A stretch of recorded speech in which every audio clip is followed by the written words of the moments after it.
Here's a few words with Gord Roche of Southwest Fire Academy. Hey, Gord. Hey, how are you? Doing okay, you? Oh, not too bad. Awesome. What else do you have coming up?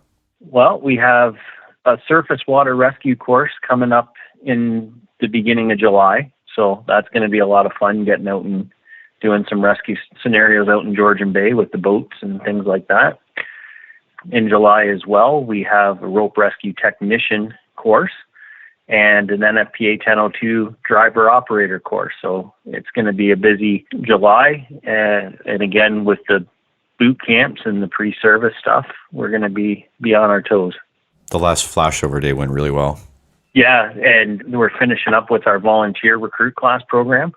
There's 2 of them should be finishing up in June and July, which will be nice to get those guys finished up. Some great people coming through in the courses and classes. Yeah, a lot of fun. And we're excited to be moving in, I wouldn't say a new direction, but another direction where we're going to be bringing in some really high caliber instructors to form our own internal committee for things like technical rescue. And we're definitely going to be moving forward with some firefighter training that isn't readily available in Ontario. Things like vent enter, isolate, search, more force the door with Broussard and his crew, some firefighter survival and RIP programs that we're implementing and putting together. And we're utilizing some really top-notch instructors to sit on a committee to put these programs together for us. Awesome. That's the way to do it. Yeah, I'm excited. It's going to be good. I think it's things that a lot of people have to currently go down to the States for. We're going to be, over the next year, trying to implement some training in Ontario, fill those gaps for firefighters that want to improve their skills and want to learn a little bit more. And you've been up and around with us quite a bit lately. You know the caliber of the guys that we're talking about bringing in. So it's going to be pretty epic, I think. Yeah, there's a lot of skills that you can learn as an individual that don't mess up with the way your department does business, but make you a better firefighter. Right on. And even exposure to other people and their ideas and the way that they do things. Some guys with some really good experience. I think it's all tools for the toolbox. Yeah, a lot of departments are starting to come online with the way things are being done now. And if you already have it through SFA, then you kind of hit the ground running with your department. Agreed, yeah. The target audience for some of this stuff is going to be active firefighters. We want to give those guys and gals that are looking just to learn new things, practice skills, be better firefighters. And we're going to try to fill some of that gap that's out there right now. Cool. I'm stoked. Yeah, going to be pretty awesome. You'll be involved. Okay, awesome. Yeah, I'd have a little bit of fear missing out if I wasn't, so I appreciate that. Yeah, no. It's all good. And then just things like high directional courses for rope and forcible entry and machine rescue and modern fire behavior, all of those kinds of things that are just going to put that spin on it and give you some time on the ground and some time with some really great experienced instructors in the Canadian Fire Service.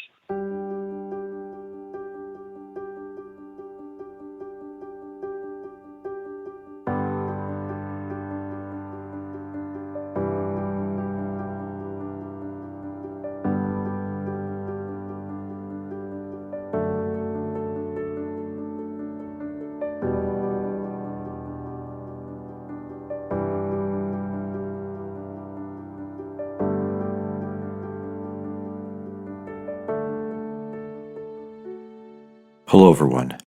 Welcome to episode 48 of Multiple Calls. I'm Scott Hewlett. When Jessie Potter spoke at the 7th Annual Woman to Woman Conference in Milwaukee, Wisconsin in 1981, she offered this advice. If you always do what you've always done, you'll always get what you've always gotten.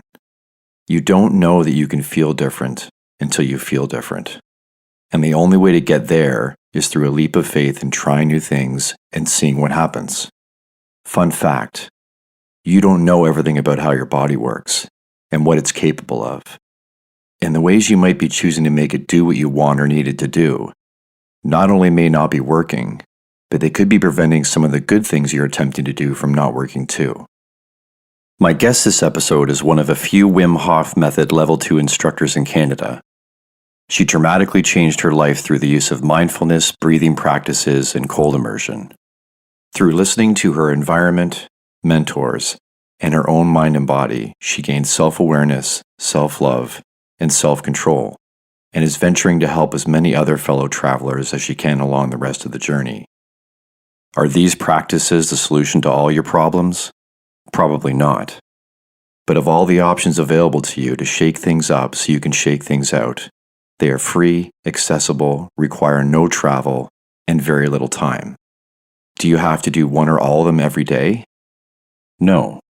But as Wooderson coined, it'd be a lot cooler if you did. Here's my chat with Marie Bodine. Are you comfortable starting off by telling me a little bit about growing up and your family structure and how that was for you?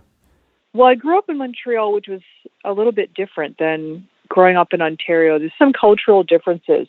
I was really active when I was younger. I did a lot of running. I did a lot of swimming, spent a lot of time outdoors, ballet lessons for over 10 years. So that was really interesting. I think I really was able to connect to my body pretty easily and enjoy the fact that my body could do a lot of things.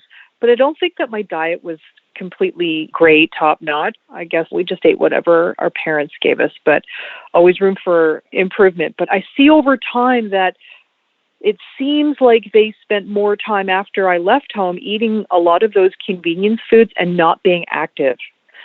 So over time, I started to see how that changed for them.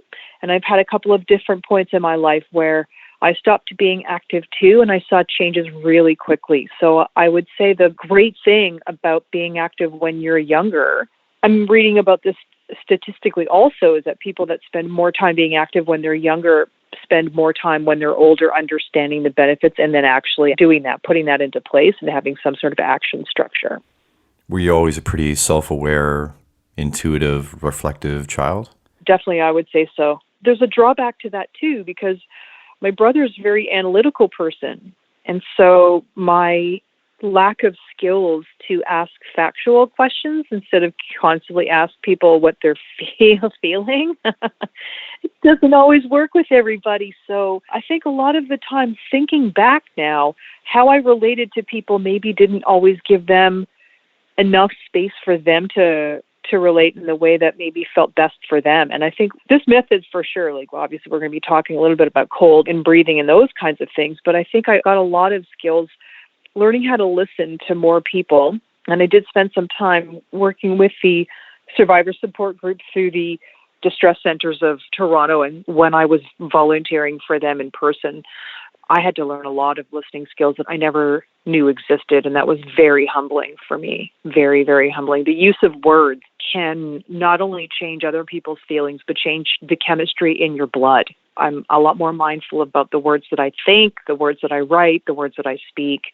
Taking responsibility for my thoughts, my feelings, my actions has really been able to ultimately give me a lot more power instead of expecting other people to change and work around my moods. Yeah, and whether anyone's able to frame it in those words or not, we've all experienced it when someone says something to you that you're not expecting, and we have a emotion wash over our bodies. That's your body reacting to words, whether or not you've made that connection and you can frame it like you just did. Everyone's experienced it. Right. And the more I kind of study, the more I'm starting to see in many different publications that what we're thinking and how we breathe and how we move and what we're eating all create the chemical, I'll call it a printout, in our bloodstream. Our bloodstream is just a result-based set of data points, really, that reflect what we've been eating, how we've been moving our body, how stressed or not stressed we are, how slept or not slept we are. I mean, it's fascinating if you play around with how to look at some of the systems. If we look at blood like a data printout, we can gather a lot of information. And of course, it's much more than that. But for as a diagnostic tool, it really does reflect so much of our behavior. And if we know that, then we can consciously change that if we want to for our benefit. I think the biggest challenge that we're having right now for a lot of people is we don't want to feel feelings because we're too stressed.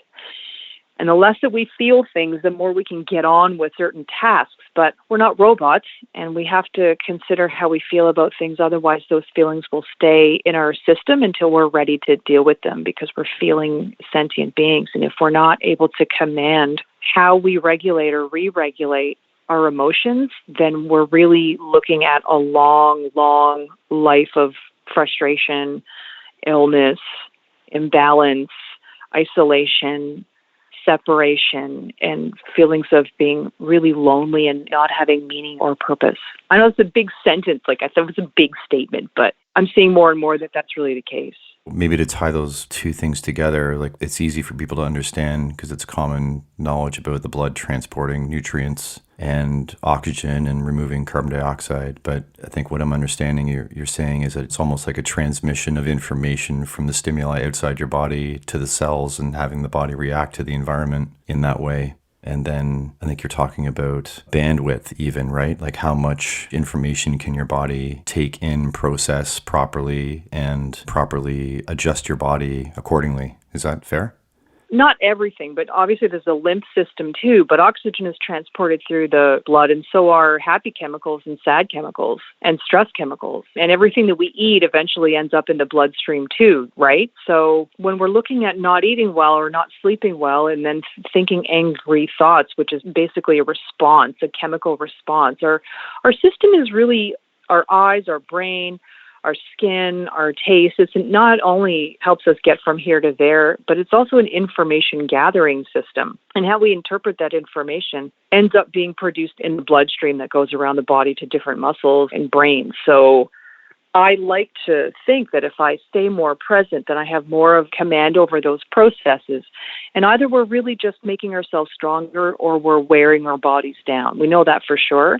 That's why I love sleeping and the concept of having a really great sleep now, especially more than ever, because it's one of the most effective, beautiful regeneration and repair tools that we can use. People think it's a supplement or people think it's working out more. That's how we'll get stronger. Actually, we really get strong by sleeping. You mentioned how communication might have been a bit of a barrier or a block when you're younger. Was it like that at school too? What was going through school like for you? I found school frustrating. One of the biggest challenges that when I'm looking back, when I noticed what my behavior was, I was a very free child, and sometimes rules didn't really work for me. And I think a lot of people can identify with wanting to be creative, but then when you're in a school system, it's really follow the leader, do this. There's not enough time to, if you're not understanding something, there's not too much time to figure it out, produce. Don't make waves, don't be creative, don't be different. And I think that can have an effect on how people want to express themselves. I'm seeing a lot now too, and maybe you too also, Scott, that people want to be more like another person that they think is popular or well-liked.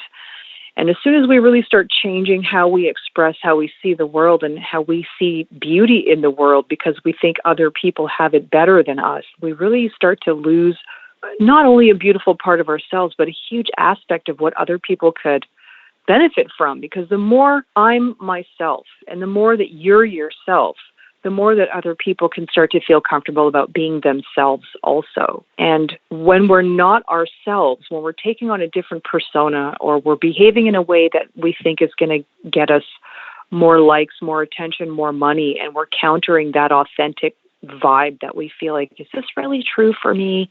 Does this behavior really vibe with my true inner feelings are? And then that's when we start having conflicts. But if it's something that's part of our culture, and if it's accepted or celebrated, be like this person, be like that person, we can really easily lose our identity and our sense of self. And again, as soon as that happens, then we're feeling kind of just not happy and we're not sure why. More often than we'll reach to chemicals, the wrong kind of relationships, or just misdirected choices. I'm teaching a women's group now, and part of the things that we're doing every week is what is your mission statement or your vision statement for the day? And a lot of people are having trouble identifying who they want to be in the day. And so would you say then that if we're not sure what we stand for, who we are, and how we want to show up in the world, it might be easier then to adopt someone else's idea because we're not really sure who we are and how we want to express ourselves. And it's easier then to start buying your way into acceptance or doing things that actually isn't something that you would want to do because you don't know what it is that you want to do. And then we fall into an authenticity conflict. It's a lot more common to be thinking long-term in the future of who you wish or want to be, and then that leads to anxiousness, and then looking back and feeling bad about who you were, which brought you to where you are, and then being depressed, as opposed to that mindfulness of being in the present moment. That's a really powerful thing to think about. Who do I want to be today? Who am I today? And how do I want to interact with people today, or in this moment when I'm about to, say, speak to you? Who am I and who do I want to be? How do I want to show up? And you're right, if you haven't thought about that before, then you can feel lost. So maybe then you do grasp for the future or be nostalgic or feel bad about the past. There's a reason why I took on this concept. I created something for myself that worked for myself. There's a very powerful reason. I'll tell you the story. Part of it's sad, but part of it's really uplifting because I chose to make something positive out of it. So in 2003, I had a friend who went to my high school, and she was class valedictorian, gorgeous girl, super friendly, extremely well-liked, became a intensive care nurse at one of the hospitals here in Toronto. I guess she was on some anti-anxiety medication. She didn't really feel like she belonged as much as she wanted to. She just felt off. Like, I don't feel like I belong anywhere. I've had some conflicts since I was younger with my dad. I kind of want to leave this job, but I'm not really sure. And something just doesn't feel right. She just didn't really feel right in her own skin. A couple of weeks before I had spoken to her, she had sent me an email, and we just struck up a conversation, saw her in the street. We spent 6 months having coffees and just talking about different things like medicine and spirituality and health and all those things. And then I got an email one week, and she said, I'm not actually feeling so great. I'm feeling kind of down. I switched medications, and I don't want to meet today.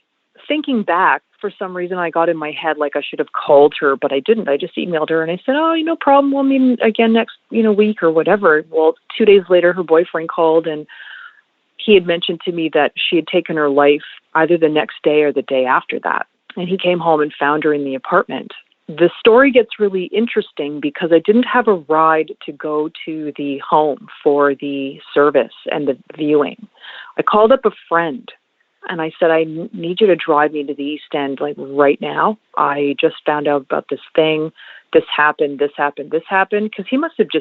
the boyfriend just must have emailed me last minute too, because there's so much going on when something so dramatic happens like that. Like, we don't get a lot of notice. So he had a friend who dropped everything, drove me down, which is another thing that we can talk about later, having a circle of people that can be there for you when something immediate needs to be supported. So I had people I could call, and he drove me down. He sat through the whole service with me, wasn't uncomfortable, just completely held space for me.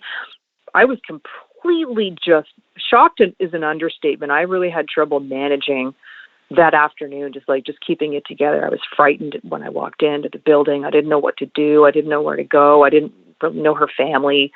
And the grandmother found me, and she pulled me around the entire room and introduced me to every single member of this girl's family. And the strange thing was they said, oh, yeah, you're Marie. She talked about you. This is the Marie that we were kept hearing about. And I just thought, what are they talking about?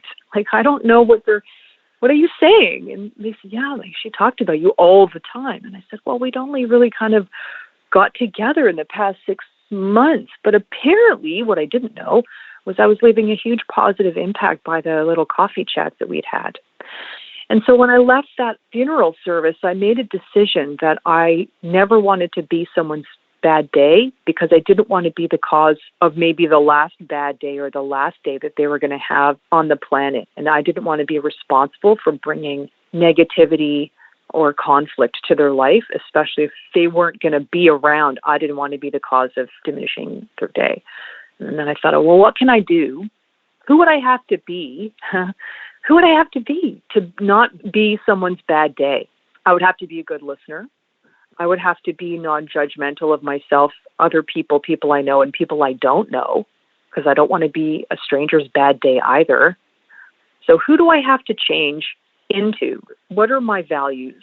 What's important to me? What do I think is important to other people for basic respect, love, and regard? What are all the things that I would need to do to make sure that I become that person every day? And it took me almost 18 years to be that person every day consistently, no matter what happened, no matter what someone said to me, no matter what I did, no matter what I perceived happened.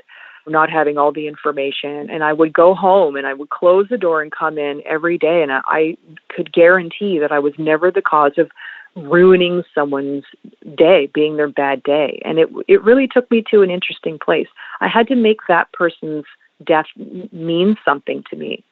What I didn't realize is I was going to experience 6 more suicides of friends, colleagues, coworkers, and other people in my close or distant life after that. To have these kind of resilient processes in place saved me a lot of maladaptive responses.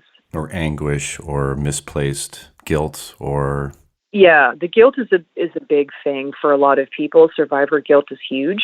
For some reason, I blamed myself for not picking up the phone like I kind of touched on earlier. You don't know. You don't know that these things are going to happen. They just happen. There's nothing, I don't believe now, finally, all these years later, that there was anything that I actually could have done, and maybe that wasn't my role. But can I make this mean something for me so that I can go forward through my life and not have it stick to me and affect the relationships that I have now? Or can it not turn into self-hatred or disgust for other aspects of adult life that we would prefer to look away? But we look at these things, and how can it all have meaning? Because, Scott, if we keep chasing the high, or if we keep trying to find the good parts in life and we don't acknowledge and still hold value for the sad parts or the difficult parts, then we're going to be missing huge aspects of life that could be massive teaching and transformational moments, which is why I like the cold and the breathing so much, because it creates that space for that. But it's been a very interesting journey, and it takes work, but the payoff is huge. When we talk about being authentic and who you want to be that day, how you want to show up, but not wanting to be someone different. So let's take that to the extreme. We could say, well, I wish I looked different. We know through just our cultural research and data that people that are deemed to be more attractive do better in life. They have an actual advantage. We're definitely in a culture where there's a lot of people feeling a lot of negativity towards themselves because of the way they look, because there's a certain standard of beauty that's set out. So someone could think, well, I wish I looked like this person. If you woke up the next day and you looked exactly like that person, I think we would agree, like, you probably wouldn't be happy, because you know through your interactions with people that they're actually not interacting with you. They're interacting with someone completely different, and that person that you were is now gone. So it's not actually you, right? That's being presented to the world. So then what's the difference between wanting to be someone different and wanting to change as a person and grow as an individual, as who you are, and expand in that regard? Well, that's interesting that you've said that. I personally make deliberate points of going out to find people that I admire, that their points of power have nothing to do with how they look. In fact, they struggle with motility, they struggle with speech, they struggle with social norm. They don't fit into any box whatsoever, and they're killing it. They're killing it. They have a massive following. They're doing them. People now are feeling more courageous that they can see other people struggle, and that means that they have a chance to develop the things that matter. Because when we take away all the beauty and the bank accounts and the titles and the status and the accolades and the awards and the hierarchy, what's left? Anyone that's listening, like, what's left in your life? And really the most important things for me is what I carry inside when I go out the door, when I go down the stairs, when I go meet someone, when I sit down. All the things that I carry inside are the only things that matter to me. Can I cultivate those so that I can bring the best of not only who I am, but encourage someone else to do the same? Because I can buy, just like you said, I can buy anything. But there's people that will buy things to feel better, and there's people that will take the time to cultivate feeling better through the things that they earn, the qualities or the challenges.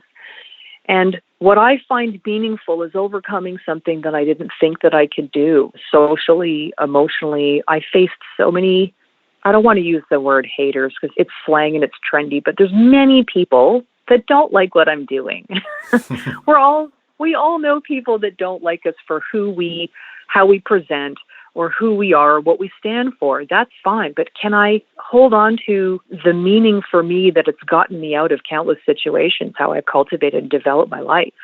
And if something else works for someone else, cool. I might end up learning aspects of those things too, but we're all learning as we go. I didn't get my manual. My Marie manual, I didn't get it. I don't know where it is. So I have to go find it inside myself and make it up and write it as I go along. So for me, what I do in the next hour matters the most. I really couldn't care less what I'm doing 10 years from now. I have no 10-year plan because it's just too abstract for me and it's not specific enough. What I want to do today, I want to exercise and I want to sleep at a decent hour and I want to drink clean filtered water and I want to think happy, loving thoughts. And so when you ask someone, where do you see yourself in 5 years? Those points don't usually come up. It's often job related and that's fun, but that doesn't actually bring people comfort really at the end of the day, a sense of self or confidence, deep, real, authentic confidence. There's times for both. There's times to have all those fun things, but never as a substitute for personal grit or being nice and kind or having patience. If we could sell patience, I think that would be like fly off the shelves. As we walk our way towards what you're doing now, walk me through the process to discovering wanting to do what you do now. So academically, did you leave high school and go to secondary education? Did you have an idea of what you wanted to do at that time that changed? Maybe what jobs you did along the way and the things that helped shift your perspective? I don't even know if I completely finished high school. I think I had to take extra classes after. So I left everything kind of when I was 18. I moved into a house with a bunch of drug dealers, a whole bunch of minors. We're all living in this house in the projects. I didn't know what a project was, but there I was, and it was very dangerous. And it was no place for a lady just growing up, learning all the aspects of adult life. So that was rough. And I spent at least a year there. My first job, I was waitressing in a strip bar. It was a biker-owned bar. We were just serving drinks. It was dangerous. It was really, really dangerous. I had no clue the situation I was putting myself in. But what I knew is I wasn't happy with the behavior of most of the people that I spent time with. And I realized, well, I'm not really going anywhere. I don't know what to do, but I don't like this. So every time I made a decision, it was really just to get away from the people that I was spending time with because I don't think I really had great decision-making skills. So I learned that way, way later. But slowly I would find myself in other situations because I just wanted to exit the situation I was in. So it's not really moving towards anything, but definitely moving away from things. And eventually I ended up spending more time reading books like how to actually have decent conversation to be able to relate to somebody instead of being defensive all the time. Mm-hmm. And the street life will do that. It wasn't safe for us to even laugh at jokes. Showing that you were laughing meant that you were vulnerable and weak. So all these kind of weird things, being a tomboy to compete with boys, to try to not look less strong, to try to compete and to keep up. And it was just thinking back now, all the things that I did to try to just keep up with the wrong group of people because I didn't know any better. It took a lot of time. It took me over 30 years to get out of that broken mindset. When I started to spend time with a different crowd, we would be asking questions like, hey, do you do cold showers? What's this thing that you're doing? Why are all these athletes doing cold? I finally got back into fitness, got a job working in a gym as a personal trainer, parlayed my way without any of the certifications because I was a good motivator. Got all my paperwork and my certifications after, but there was many jobs that I had that required degrees, kinesiology degrees that I didn't have. So I don't know. I guess I was just had my own knack in explaining things. And then when I started understanding physiology, I really had to learn everything from the ground up. I had no background. Most of everything that I've ever done was self-study and just out of curiosity because I just wasn't really feeling good or happy or I didn't feel like I belonged. So I just thought, well, what else is there for me to learn? What's here? Because I don't like where I am. So I kind of think I want to grow. What are these people doing? They look successful, but what are they really doing? And so how did they get there? And how do they behave? Who are their mentors? Over time, I was able to find some other ways of thinking, being, behaving, relating to myself and others that made me feel better. And over time, finding more people that were using a breathing and cold practice because we didn't really learn breathing in the gym. Not like this anyway, and it wasn't studied as much. And finally, when I met some people that were practicing the Wim Hof Method and other breath practices and other resilient practices, it really started to come back to my gym days. And when I saw the science, I just thought, oh, this is huge. This is going to be big. This is really going to help people because it helps the blood. It changes how the blood in the brain behaves. So it's interesting that you asked me that question because we're circling back now to how can we change the chemical composition of who we are, our brain, our body, our tissue, our blood, so that it actually supports us long term. instead of soothing temporarily or fueling for one purpose or something like that. How can it be more encompassing? And I found that to be super useful. I like all kinds of food, but I know that there's certain foods that actually help repair and build my tissue. You can eat for taste or you can eat for wellness, and hopefully they go together, they intersect at some point, because we definitely know that some foods are healthy that don't taste very good. It's not very appealing. But again, that's also an adaptation and a choice. So I'm not interested in suffering for no reason. I'd rather have bad things happen for important reasons and intelligently suffer. It's a great way to look at it. So what was your first breath work session like, or your first few, or your first cold exposure session like? Did you have a lot of stuff in you that released? Was it scary? Did you wonder whether it was for you, or was it too much, or was it a positive experience from the get-go? I like how you phrased that. So I went to a talk, and I didn't know that there was going to be a cold tub there. It was just a talk. A former drug dealer had spent some time in Poland learning this practice with some friends and was kind of showing some people the basics. There was a Vice documentary there. We saw the website wimhofmethod.com. I didn't realize that there was an actual process and protocol. I thought that was super useful. And then when we did the breathing, it was interesting. But then when we went into the cold water, and it was in a restaurant too. I mean, it wasn't really set up for a workshop. It was like really just a talk. And so I'm standing in the water thinking, like, well, how come I don't feel cold? Like the alarm bells are I can feel that it's really cold, but why is this not bothering me? I feel like I could stand in this ice water forever. What's that about? Oh, there's a method. Oh, there's this website, and oh, there's a video course, and there's a structure and a protocol. And as I mentioned, I mean, it was just all confusing to me in the beginning. I couldn't make any sense of it. So I started reading a little bit more, and I'm telling you, it was a long, long process to becoming experienced with my own system and being able to read my own system. So now, 4 or 5 years later with this practice, I can stand in cold water and feel my body heating up on its own now, or I can put my hands in ice water for a long time and not have that response of this is extreme pain, or I don't want to be here, or I'd rather be, I don't know, eating cake, or I'd rather just do something else. But now I can actually work with my system and know that I'm not only calming my mind, I'm tempering my mood. I'm allowing more patience and understanding and self-compassion in for myself, but for other people. Because if I can breathe through a stressful moment, I'll know that they'll always move through, whether someone else is bringing that stressful moment or I'm actually creating that for myself. And so it gives great pause for me to be able to spend time in a stressful moment and know that it's going to blow through me. It's not going to be permanent, and that there could be a great opportunity for learning there. Massive, massive reconsideration about how we label something, because everything is neutral. Every thought, every object, every event is all neutral until we call it something and put a label on it. So I've had an incredible opportunity to rethink what I want to name something: happy, sad, stressful, wasteful, fearful. And I don't want to spend most of my life in the future, because the future is not really where my life is actually happening. It's happening right now. Like your heart doesn't think about tomorrow, and your liver doesn't care about next week. It's not really in the consciousness of that organ. The organ is very present.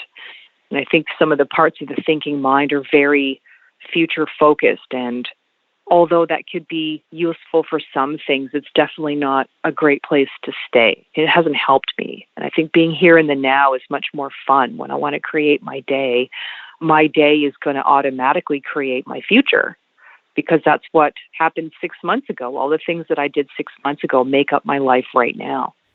Yeah, I'm sure most of us have read or heard that you can't choose what happens to you, but you can choose how you respond. And that sentence, like many, many sentences, they're easy to read and maybe intellectually understand what it means, but to integrate it and to live it, to experience it is different, right? A lot of these things that we read, quotes, advice, they're one thing to understand. There's another thing to experience and integrate it. I've said before, speaking about mental health and say anxiety and depression, that you don't know you can feel different until you feel different. Once you experience a feeling, everything lights up and you're like, oh, there's a different reality than what I've been living. And then once you feel it, I think that for me has always been the tipping point where now you have a new benchmark, a new framework that you can try and then be motivated to or inspired to do other things to experience that more often. And then hopefully that becomes your new reality. I guess my question to you or conversation point is, do you feel like breath work and cold exposure and the process that those two combined,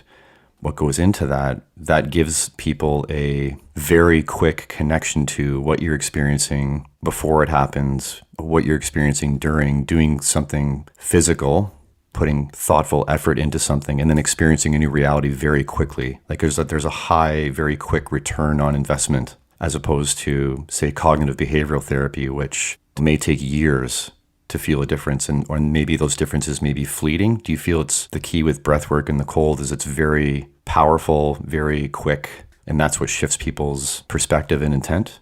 It can, and I think that there's a time and a place for all of these things. Everything has its own process, and there's some people that may never want to or ever engage in these kinds of breath patterns or cold water. And so however you find your calm and how much you want to learn to love yourself and how much you want to feel feelings is a process in itself, because I don't really think that it's going to be all that easy to talk away an emotional problem. I've seen it not work many, many times, but I can feel away a sadness, because if I'm feeling sad, that can move through. I think the problem where a lot of people get stuck is they want to stop the feelings, and therefore they're just going to continue to hang around until they get dealt with. You probably heard a lot of people say that before on other platforms. It's like, if we're really not addressing these emotional issues, they're not going to really dissolve by themselves. Humans are very good at burying this stuff. And a lot of people, like I also mentioned, even myself when I was younger, feeling emotions or expressing emotions was perceived as being weak. But it's actually the opposite. Stronger people feel fully intact while they express these emotions and have these emotions move through them. So now, instead of me saying I'm sad, I'll say sadness moves through me. I don't use sadness as an identity. I feel anger, but I'm not angry. That's not an identity. And it's hard because there's a lot of people that don't have social circles where they can express themselves and have that acceptance. And the more that we hide from these feelings, the more they just sort of hang out until they get expressed and moved. They're going to stick around. Huge, huge learning moments. And everyone's equal in an ice bath. It doesn't matter how much money you have or your bank account, or the ice doesn't care. It really does affect everyone the same. It's a huge opportunity to get connected with something that you have less control over. We can all muscle through cold water, but to actually let it take us someplace and let us feel something and let us have something come to us instead of us going to something else, like counting. Counting has its place, but again, a lot of people with this practice, they count their holds, they count their immersion times, and they start using it as a competition. And as soon as I stopped using my oximeter, and as soon as I stopped counting my breaths and counting my holds, a whole different facet of this practice appeared in front of me that I never would have been able to experience, understand, develop if I hadn't have stopped counting. Your brain changes when you're not really using those processes. A lot of these things that we experience when we're breathing works a lot like the dream state, except we're awake. Our brain frequency changes. We're using different parts of the brain. We're having up to, or even more sometimes, depending on, I guess, the studies that you're reading, up to 5 times more oxygen is going through your body, and that's going to change you. So it can be very dramatic and big for a lot of people. A lot of people have releases. It can get very emotional. The air can just knock things loose out of your body. It's important to have a community that you can rely on and lean on. And that's why group sessions are really fun. And everyone's supported in these moments. And I just think that if people want to face their feelings, there's a huge, huge opportunity for power there. And the more we talk about it, the less it's going to be in this culture, hopefully looked down upon, because I'm not seeing value in keeping secrets. That's how I was brought up. We don't talk about these things. We don't talk about money. We don't talk about being weak. Everything had to look a certain way. And I didn't find that to be, it just didn't resonate with me. And then I look back now, 40 or 50 years later, at the results of that behavior, I don't want that life. I don't want that life at all. These people, the people that I'm seeing, they're sick, they're miserable, they're fearful, they're paranoid, they're unhappy, they don't have joy. It's like, okay, so I understand that you wanted me to be a productive member of society, but that's just not the life that I want to have. Everything that you've done, I don't want that. I want to find my own way, and I don't want to keep hiding and lying about my life or pretending it's good when it isn't. I want to be free. I want to be free of all that. I'd rather be judged for not being perfect than be feeling shame because I'm just actually hiding what's not working. So is the main thing that people are dismissing or avoiding fear, the not wanting to admit there are emotions or show emotions, express them? It all boils down to just being afraid. So the idea that emotions are weakness, you're actually afraid. Like you're living in weakness, in fear, because you don't feel like you're strong enough to face them properly, that you won't survive or that you'll be judged because of it. So it all really cycles around fear. Is that what we're doing with the breathwork and the cold, is we're actually releasing or allowing or accepting facing fear? It's not even the fear of the cold or fear of, or it might be fear of losing control. Maybe to speak to that. I know that maybe wasn't properly phrased, but I'm sure you get the idea. Maybe a couple of years ago, I would have talked more about fear, but I won't today, and for a couple of reasons. When I read books that are written by people like Lynn McTaggart or Greg Braden or Bruce Lipton and a few other people that are thought leaders in their own communities in their own right, I'm starting to see now that it's really separation is the big challenge that we're all having. It's not fear. We're feeling separate. We're feeling separate from our own bodies. We don't know how our bodies work. We don't know what happens when food goes in and comes out. Most people don't even actually know what happens, basic things. Some people don't know what happens when we're sleeping or when we drink water or when we exercise or how the heart works. When we're feeling separate, it invites a whole bunch of other questions that really can't be answered fully because there's too much mystery. If we feel like we're a part of everything, including our own self, then we're not going to be running away from ourselves. We want to get to know ourselves better. Feeling connected to our bodies, feeling connected to the earth that we walk on, feeling connected to the air that's swirling around the entire planet that we breathe in through our lungs that goes into our blood, feeling like we can connect to the food that we're eating, the sun that charges our skin and rejuvenates us is super, super important. All those things, wind, all those things. Even not even looking at other people, when we're feeling connected to the basics like the earth and the water and our bodies, then we have an opportunity to be much more welcoming of everything. I think that's the basis. We can still be afraid, but still feel like we belong. Well, Johann Hari speaks poignantly about the cause of addiction is disconnection, not being connected or feeling connected to having something to wake up for or live for. That definitely aligns with exactly what you're saying there. I would say if someone's looking for a state change, then that would definitely be something that people would be drawn to. Not if it could be a drug, it could be a food, it could be overuse or misuse of these elements, exercise, hot, cold. I mean, anything done to extreme without balance can be detrimental to the system. When we look at chemicals, often we're looking to soothe or we're looking to shut off. Or even for a lot of people, feel better. I'm not an expert on that. I'm only an expert on my body and my feelings. And I've seen a lot of miserable people over the years try to put Band-Aids with many, many different things, even healthy things, overdone. The body always wants to go back to balance. And I think as we grow and evolve as humans, I mean, whatever that means is different for other people. I think it's my responsibility as a person not to have anyone else fix my challenges. That's really up for me to discover.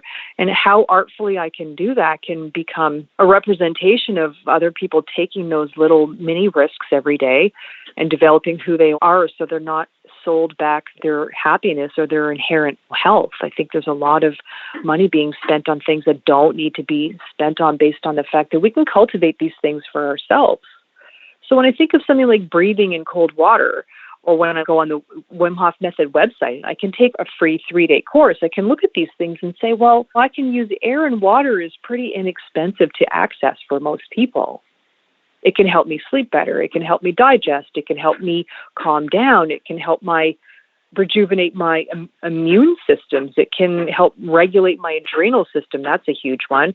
All these things it can do, and probably 20 more things. I can't think of them right now, but there's just so many, and it doesn't really cost a lot. And that's kind of fun to know. It's fun to know that I can make some happiness anywhere I go, and I can breathe better through diaphragmatic breathing as opposed to shoulder and collarbone breathing, which is a signal that something's not going right in the body. Again, the body's going to be reading signals that we're giving it, and dysregulated breathing causes a lot of illness. The body will read that as a signal that things aren't okay if we're breathing from the collarbone and the shoulders a lot, and babies don't do that. If we go back to kind of baby-like breathing, full body breathing, diaphragmatic-based breathing, not a lot of repetitive breaths all the time, more calm breathing, and meditation will get you there pretty quickly through practice, then I think that's going to solve a lot more problems, and people won't be buying their way into happiness as much.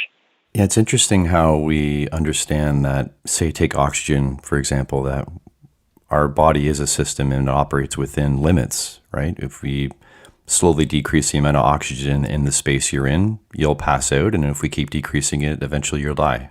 Everyone understands that. I guess most of us can't translate that to all the other limits that we operate within. And there's a lot of talk about pushing the limits or pushing your boundaries or being superhuman, and we definitely see Wim Hof doing this, right? Pushing what is possible for the human body. But we all still operate, no matter who you are, within specific limits. And you talked about homeostasis, and I think homeostasis isn't just a static line. It's a spectrum within those limits, that upper and lower, whatever you want to speak to that sits in that space. Yeah, I think it's really powerful what you're talking about. People just basically not understanding the meat machine that they live in and how they can...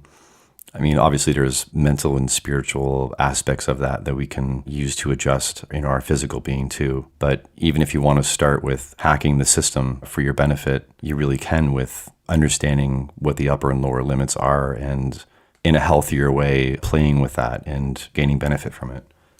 I hear people say, isn't there more to life? And I'm thinking, well, maybe there should be less to life, less stress, less arguing, less overachievement. I mean, more is, where is this more getting us? Where is it getting the planet? You've raised some pretty interesting points too. And when I hear Wim talk, he mentioned a lot about those 26 world records that he broke. He did it to get the attention of the medical system so that they could do tests on his blood, so he could confirm everything that he was believing when he was practicing on his own in secrecy for all those years, because he just knew that this was doing something positive, but he needed the universities to do those tests. Interestingly enough, I'll use the word stunts, but they're tests or whatever, world record, whatever it is that you want to consider calling them, he did it because he wanted to raise awareness.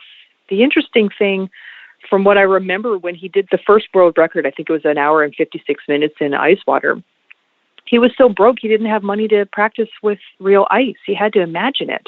So wait a second. So what he's saying is he broke a world record for staying an hour and 56 minutes in ice, but didn't have ice to practice from May to September. What?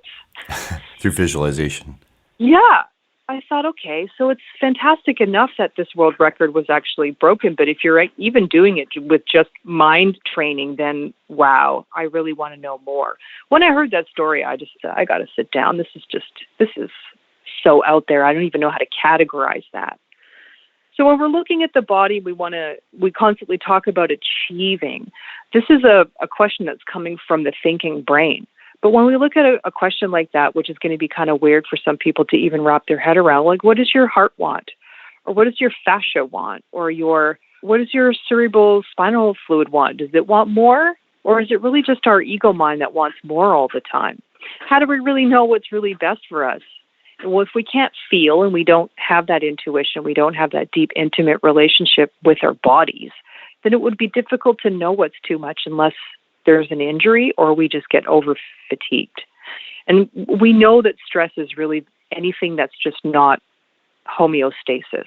Running is stress, hypoxic holds are stress, saunas are stress, cold water is stress, eating too much is stressful. The body always wants to come back to balance, but the body's always more intelligent than our thinking, rational mind. Always more intelligent. Our body always knows what we need, and you and I know, and we've seen it before, we're always wanting to push the limits and get in the way. But that's not always what we're looking for. Short bouts of stress to get stronger is fantastic. There's no person that can live with the low-grade stress that we're actually putting ourselves through day in and day out. That's why meditation for me is so valuable. That's why self-love is so valuable. And short challenges, I don't want to be afraid of the cold anymore. I don't want to die regretting all these things that I didn't try and just shrinking because I couldn't do what someone else was doing. Like, I really just want to know who I am the most, and I'm not going to get there by copying other people. I really want to know who Marie is, and that's changing year after year, but I also want to bring my best, and for me, that's just loving myself and not being an asshole to somebody when I come home. I just want to feel like I did right by myself. I did right as best as I could by strangers, by the people that I have to be accountable for, the planet, the animals. Like, I really just want that deep relationship. For now, that for me, that feels good. And when we have other things like stuff, to me, that's just cherry on top. It's just a beautiful, beautiful bonus. But it would never be the foundation. I don't think it would ever sustain someone on a deep, deep happiness level permanently. It really says a lot about our culture that the only way we'll listen to someone speak to us about something that's very simple is if they do something very extreme. They have to go to the far end of the spectrum before we'll pay attention, because I guess it's just not entertaining. It's just not, there's so much stimuli that you need to do something on the absolute end of the spectrum. David Goggins would be another example, right? He has to go to that absolute limit of almost dying over and over again for us to listen to what he says that is actually very simple. Two people that were dissatisfied with what was going on in their lives felt like they had to do something so extreme that they could scratch the grooves of their own record to be something more that suited them, because they were so fed up with what they saw going on. They said, I need to do something so different that I also need to do this for me. It's really, really hard, Scott, to do something so extreme for someone else over and over and over again. I think even Lewis Howes talked about it. He was a football star for years and realized he just wanted approval. He did all these things because he wanted the approval of a family member. And I just thought, wow, how many people are doing things because they think it's something they should do, or they'll get the love of their parent or something like that, when they really could connect and say, hey, I'm not feeling this. It's when we get so swayed by judgment and people that we love, again, not standing in our own power and not being able to shoulder other people's disappointment. As I said before, I'm okay with disappointing people as long as I'm honest, and I'm trying to do it with some love and understanding. And what do they really want? If they're disappointed in me, does that mean that it's me that they're disappointed in, or am I reflecting something about them that they didn't get to do? When did you choose to become an instructor, and what was that process like? It was fun and really not fun at the same time. We got certified in 2019. There's a lot of science that's required for us to continue sharing what we know. And it's a kind of cool question, because a lot of people say, well, what did you have to do? Well, I had to practice. I can't really read a book about ice water and get great at it. I have to be in ice water, and I have to learn how to listen to my system and also understand what's generally safe and what's less safe. The body has many different parameters. The more I study, the more fascinated I am with how the body can adapt and how we can just love ourselves more deeply. I look at this practice really as I joke, I call it cold water a gateway drug, but it's just taken so many people to so many beautiful places. And the breathing, I had no idea was going to give me such a sense of peace and calm and help me get out of my head and more connected to my body. Any kind of breathing, people, is just going to help people. It's just going to help. We're sitting all the time. We're not breathing from generally the right places. We're breathing too much. We're stressed. It's not helpful. It's not great for long-term health. We've got to move our body and get a little bit of extreme and love ourselves, no matter what that looks like. We're all growing and changing, and I think this practice has really helped me learn how to be more accepting of myself and other people at the same time. It's allowed me to listen to so many people share so much pain and disappointment and frustration and anger that we're all trying to work through. And we're so much more the same than we are different. We're so much more the same. We all want a roof over our heads. We all want to sleep soundly. We all want to eat great food. We all want to feel important and loved. We all want to get laid. We all just want to be connected. The cold has really helped me learn more deeply what that could be. It's helped my listening skills. It's just really helped my patience and my deep, deep respect for every person on the planet trying to find their own way. And I think if people judged people less, we would have more room for us to just explore those nuances of how we show up, how we express life, because it's fun. It's fun to witness the struggle, and it's fun to witness people looking to try to feel better. There's just many, many ways to do it. Breathing in cold is one of them, and it's beautiful and it's powerful, but there's many other ways too, and I think it's all valuable. It's all important. Does that answer your question? Sure it does, yeah.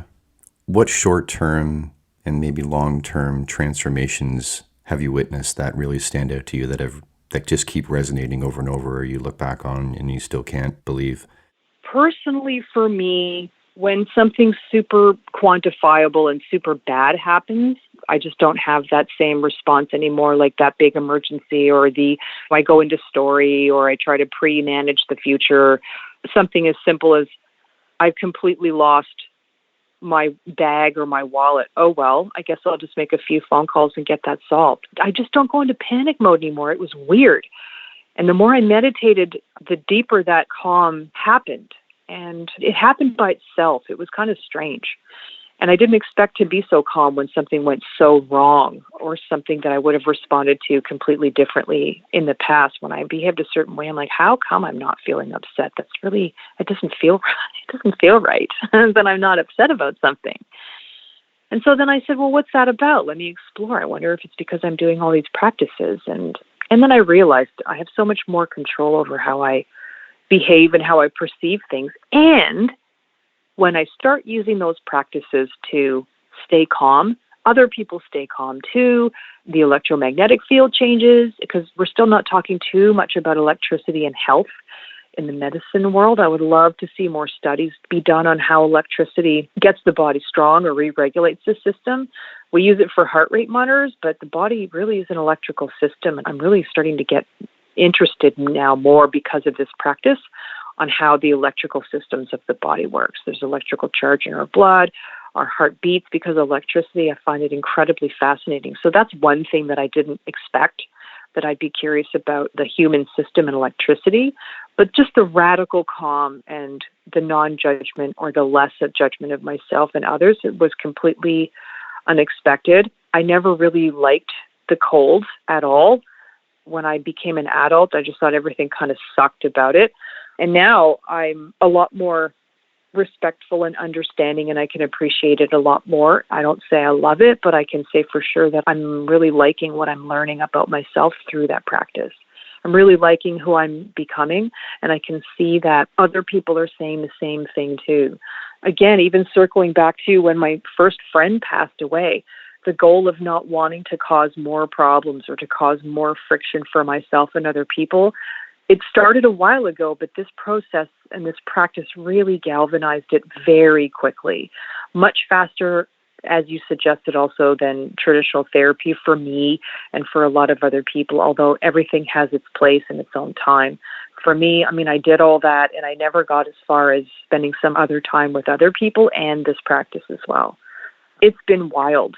It's really, and I don't have a specific practice that I use religiously every day. For me, every day is different. Sometimes I'll do hand training, foot training, maybe face trainings. I'll practice at different temperatures. Sometimes I'll leave it all together for a little while. If I'm tired, I'll just focus on breathing, thinking positive, loving thoughts, just standing for respect.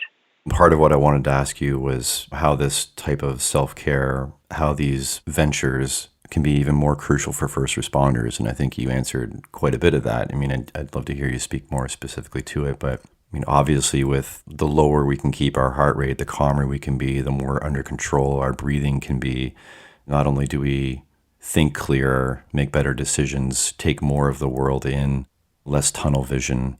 As a firefighter specifically, being on air and in a limited amount of air to get into somewhere where you can't breathe without it and be able to do work very hard work and get out either yourself or with your crew and or with someone else that you went in there to find. I can't see what would be more important than understanding your body and gaining more bandwidth through calm. And I think many people think, well, I mean, obviously physical exercise is crucial. The sleep is crucial too, but I would say many first responders want to take the route of, well, as long as my cardio is good and I get my resting heart rate down and I'm very strong, then I'm good. Then I'm fully capable and prepared. And I think maybe that missing piece is the mental aspect. And perhaps these self-care practices or routines are a way to get even more value out of the other things that they're already doing. How interesting, too, the comments about the mechanics of the processes of the system. And we're still not accessing the perception and how that instantly changed the blood chemistry, too. I've had many first responders show up at my workshops. And the one thing that keeps coming up is, I can't manage my life. I'm using substances to manage everything. I can't talk to anyone about it. I can't talk to my coworkers about it because we can't let anyone know that we're not okay. We have to be the strongest. Being weak is bad. And I'm listening going, wow, you sound trapped. You sound like you don't have a system that can support a certain kind of challenge that's outside of just a mechanical or physical challenge.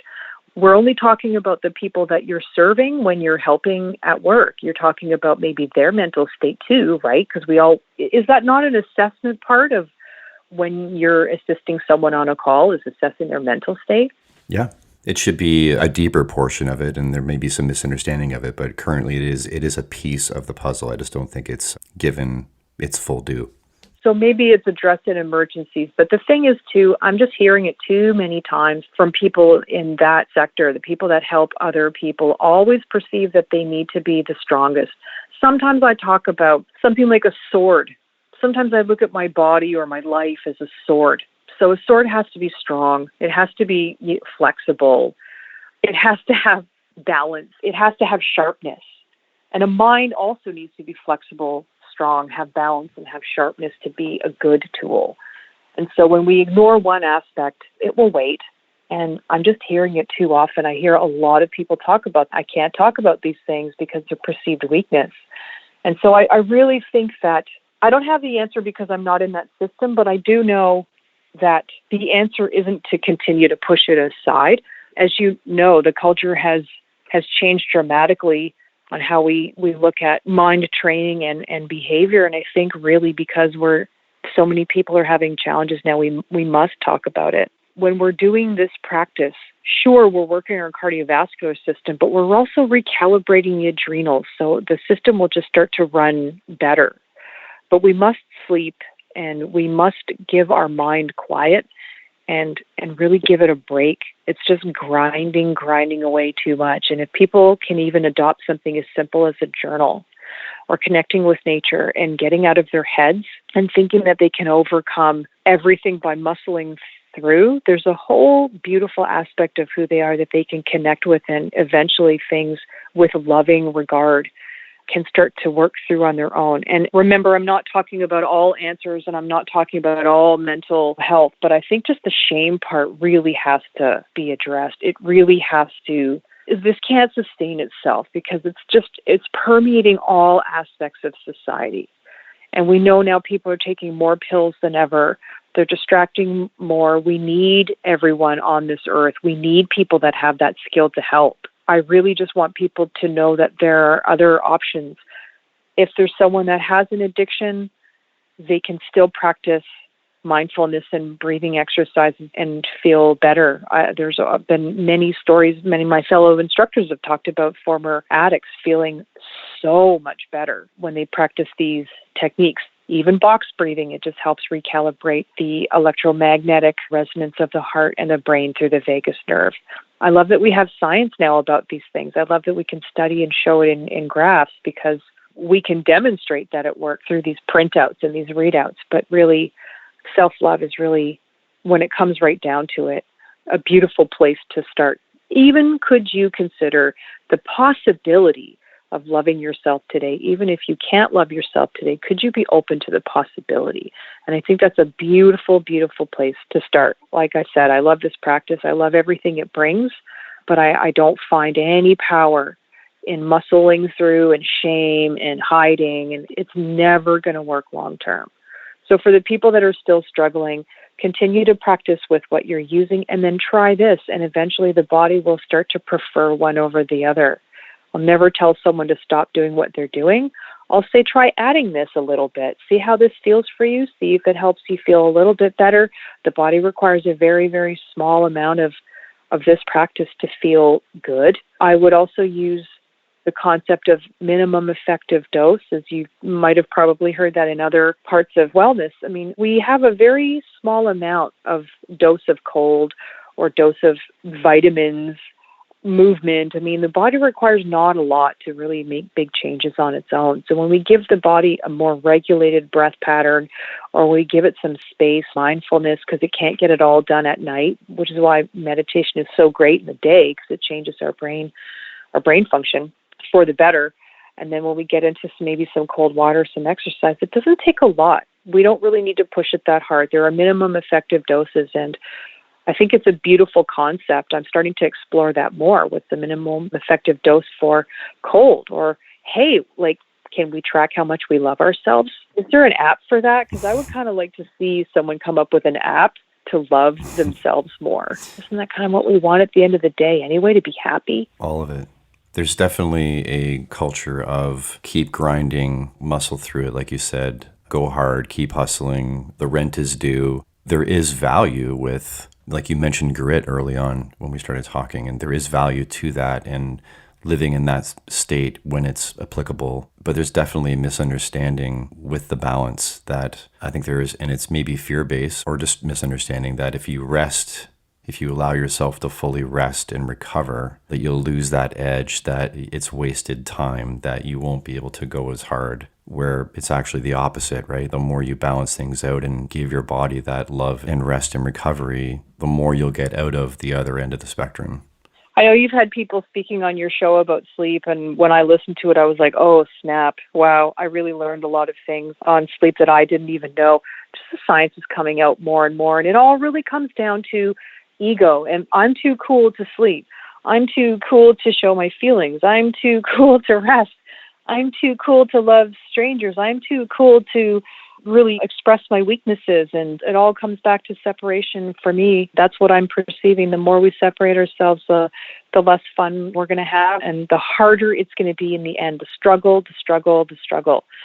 And again, there's enough pain in the world that happens without us actively creating it. And it's all meant for learning. I said before, I mean, I would love to suffer more intelligently in my life. There's so many things that I did in my life. I made it so much worse because I either ignored things or I just put more gasoline on it. Like, oh, well, this is wrecked. Well, let me just wreck it even more. I know I'm going to go through hard times. I want it to mean something. And so I'd rather just have really beautiful lessons that are difficult than just a whole life full of nonsense and drama, expecting other people to change to accommodate me when I'm the person that can really grow and evolve and bring something beautiful. It just takes a little bit more work, but hey, we're working anyway, so... Choose your work.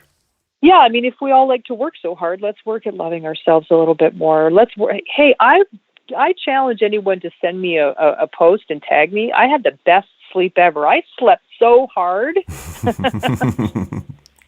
I'm crushing it at sleeping. That's right. 2 more things I think I want to cover before I let you go. You said something poignantly that's resonating with me a lot, and I thought about it in my perception of cold. You said cold is just a sensation. Maybe you can expand on that and how that mindset matters when it comes to this kind of personal work.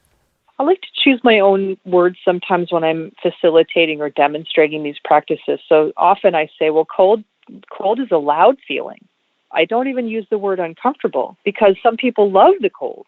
To me, it's just a loud feeling, and it's just a feeling that can bring me some pretty cool insight.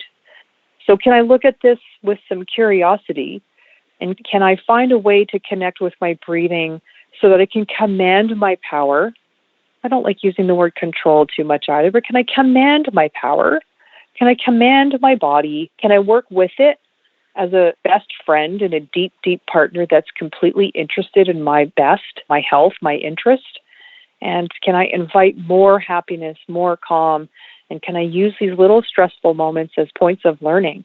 And so when I talk about cold, I usually say, yeah, sure, it's a sensation. It's a loud feeling. And I think people can appreciate that too, because I'm not trying to really label it as a good or a bad thing. It's just a thing. I don't want to push my thing onto your story. I want you to tell me what you experience. I think that's the coolest part when I listen to people talk about their experience. They say things I never would have thought of before. Oh, wow, you went here, or it brought you back to this one time when your life was this way and now it's this way, and you had a reflection, or you went right back to a childhood moment, or now this is helping you connect another fear that would seemingly be unrelated, but now it's showing up in your field. Wow, really interesting. Mad respect for going there to see what's possible. So I love the practice because it generally brings people right into the present moment. It really can't be ignored. You can't really be doing anything else because most of the time you're in water, or even if you're outside, I mean, you're bracing yourself with something that's a big feeling. Let's attach some joy and some love to that, because you can still do that if you want to. Like, think about it this way. People suffer through tattoos because they know what's coming on the other side. It's really just the story that we tell ourselves. With the pun intended, how can people dip their toes in this world and discover what it can do for them in their life? How do they start? There's so many things that people can access for free. There is a Wim Hof Method YouTube page that has over 1 million subscribers now. There's a lot of lovely science. I like to Google Wim Hof and science animation or animation on that page. There's so many fun animations that describe the science, because sometimes science can be a little bit much for people. It can be a little bit confusing. I like to still go back to those videos. I'm always gathering something new. 5 years in, I'm still looking at this practice as a brand new practice for me. So I would start there. There's also an app. The app pays for a lot of the science research also that we do, or that the Academy does, to bring us more information. And of course, the website, wimhofmethod.com. People can also find my name there, Marie Bodine. I have an instructor page, and usually there's things that are listed there for people that are living close to me. But of course, people can find me anytime. If you have a question, hit me up, send me a message. I'll be happy to flip over a link that will give you some more information. But there's so many articles now on breathing in cold.